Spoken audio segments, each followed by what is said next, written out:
Guys, welcome to this new video tutorial.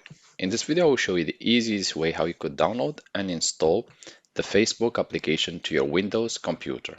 To do that, if you have Windows 7, 8, 10, 11 or 12, go to your search tab and type Microsoft Store, or just click on the Microsoft Store app from your taskbar to open.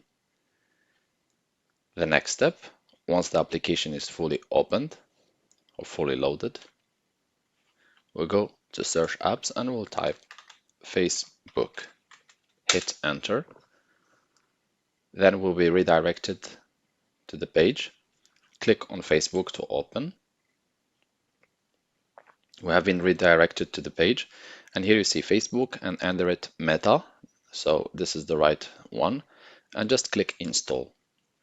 The operation of downloading and installing should take maximum 1 to 2 minutes, and the button should change to open. I will just pause the video here, and once the download and installation is over, I will click open to start.